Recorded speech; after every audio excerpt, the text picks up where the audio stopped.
5th of November. Gunpowder, treason and plot. I see no reason why gunpowder treason should ever be forgot.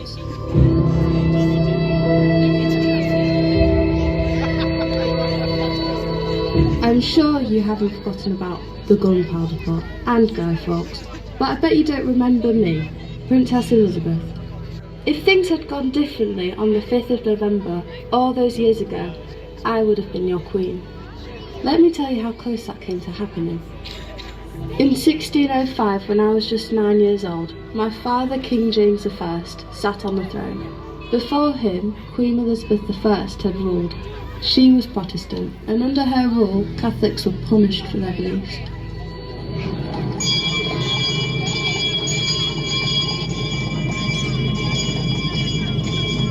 Hear ye, by order of His Majesty King James, all subjects must attend the King's church or pay fines. No Catholic priest may preach on English soil. Many priests had to be hidden secretly in the houses of Catholic families.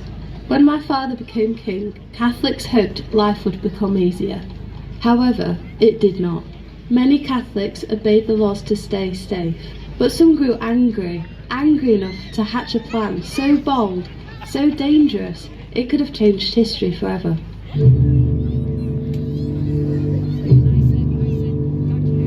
Far away from the Houses of Parliament, in Twigmore Hall, Lincolnshire, a storm was brewing.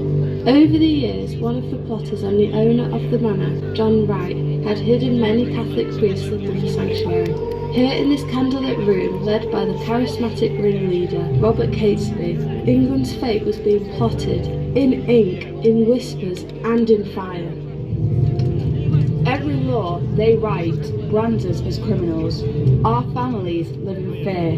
We cannot live like this any longer. Then let us strike at the very heart, Parliament itself. I have a plan. The state's opening. Lords, bishops, and King James all in one place. A single explosion, and the throne will tremble. And if we fail, they'll brand us traitors. We're already traitors in their eyes. What choice do we have? Our faith outlawed, our homes seized, our families branded as enemies. If we do nothing, we'll vanish quietly. But if we strike, we could change England for the better. The room crackled with resolve, but they needed one final ally. A man who knew gunpowder as well as prayer. A man unafraid to face kings. Gentlemen, I hear you need someone for a dangerous job. I know gunpowder. I've fought with it, handled it, and I know what it can do. If this is going to work, you'll need me. Pulling this off will take skill and precision. And what will happen once King James is out of the way? Who will take charge of the throne? Well, us, of course. Via a puppet monarch. More sympathetic to our cause. I believe the young Princess Elizabeth, James's eldest daughter, will be all too glad to receive our wise counsel. And so a deadly plan took root. While my family was due to attend the opening of Parliament, being female, it was not deemed necessary for me to attend. An invite would have been nice. Well, maybe not on this occasion.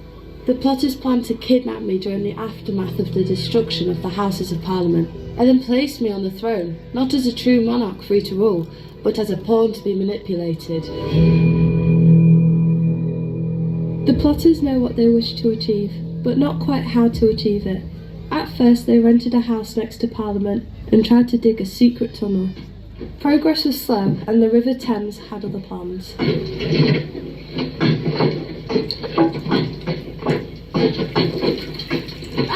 Water! We've sprung a leak! Get me out of here! Keep your voice down. Water and gunpowder do not mix. This will not do. Just when all seemed lost, a welcome glimmer of hope appeared from a most unwelcome event. Hear ye, by order of His Majesty King James, the state opening of Parliament is delayed. The plague is upon the city. Parliament shall not sit until it is safe. Stay home, stay safe.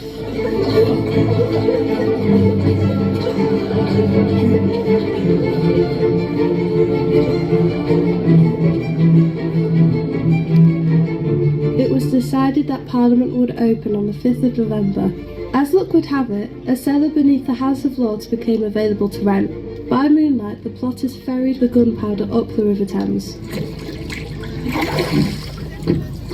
Row, row, row the boat gently down the stream. If we drop a barrel now, we'll all blow up and scream. Silence! We're supposed to be being sneaky. 36 barrels of gunpowder were hidden in the darkness, stacked beneath bundles of firewood. Oh, I can't wait to light the fuse and send the king sky high. But just before English history was changed forever, a mysterious letter was pressed into the hand of a Lord's footman on a busy London street. The letter was addressed for the eyes of Lord Monteagle alone, a member of Parliament rumoured to be secretly Catholic. And wouldn't you know it, he just happened to be the brother-in-law of Francis Tresham, one of the plotters.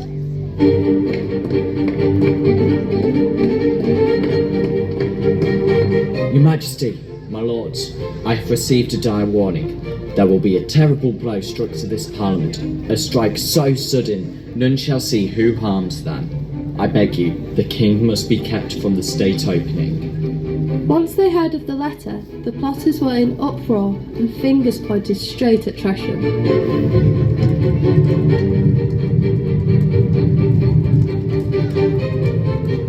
How could you be so foolish, Tresham? You swore an oath of secrecy. An oath, may I remind you, on the pain of death. I beg you, please believe me. I wrote no such letter. The writing is not my own. Gentlemen, we forge ahead with the plot regardless. The letter revealed no true detail of our scheme. The powder is in place. From here on, it will be a game of cat and mouse. Some say Tresham was guilty, protecting his family. Others believe it was the King's cunning Secretary of State, who had known of the plot for months and waited until the last moment to spring his trap and save the day. And there are whispers that Lord Monteagle himself wrote the warning, so he could reveal the plot and play the hero. The King certainly rewarded him, land and a pension of £500 a year. Quite the prize in old money. That's over 132,000 in modern money. It just goes to show you, conspiracy theories are nothing new. But whoever wrote the letter, the damage was done. The warning reached my father, the hunt to foil the plot was on. On the night of the 4th of November, the King sent his men to the cellar to seek the plotters. They found Guy Fawkes, who said he was just watching a pile of wood. How very dedicated. But the King wasn't so easily fooled. He ordered them back again a few hours later. And this time, well, they looked properly and discovered barrels and barrels of gunpowder hidden underneath. At last, the terrible plot was revealed.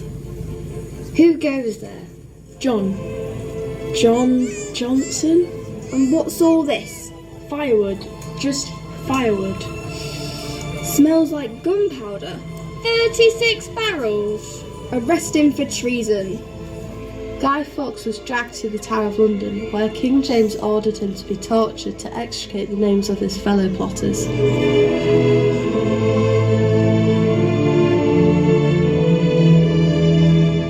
Mr. John Johnson, or should I call you Guy Fawkes? Your plan to blow me to the heavens has failed. Now give us the names. Names? You'll hear none from me. We have ways of loosening tongues. Do what you will, I won't tell you. I would rather die 1,000 deaths than betray my friends. Then you shall have your wish. Put him on the rack.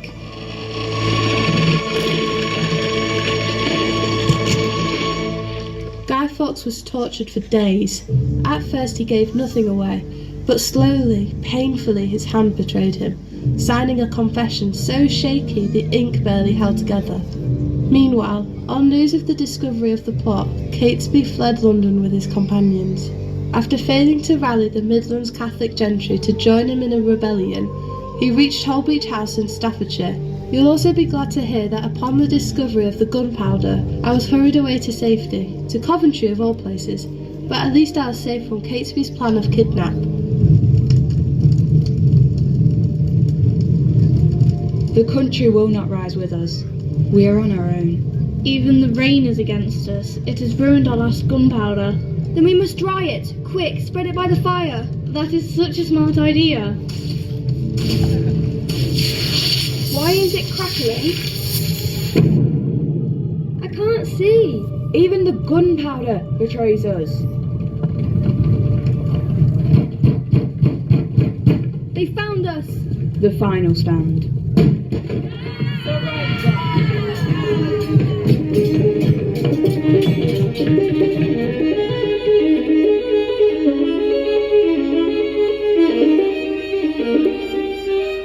At Holbeach House, the gunpowder plot came to an end. Catesby was killed, his head cut off and taken to London to be stuck on the roof of Parliament House. The 8 surviving conspirators were tried in Westminster Hall.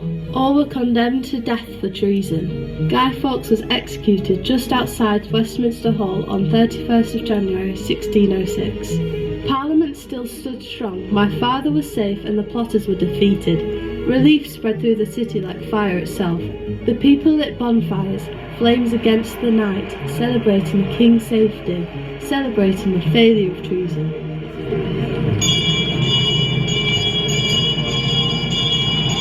Bonfires! Light the bonfires for the king. God save his majesty. London shall never forget this day. Parliament passed a law declaring that every 5th of November should be a day of thanksgiving with church services, a day of fire, celebration and loyalty. A reminder of what might have been and what was narrowly avoided. A penny for the guy, a penny for the guy. And so, across the centuries, the tradition continued. First bonfires, then effigies of poor Guy Fawkes were burned. By 1910, even fireworks sellers joined the chorus, declaring it Fireworks Night, a marketing ploy to sell more fireworks.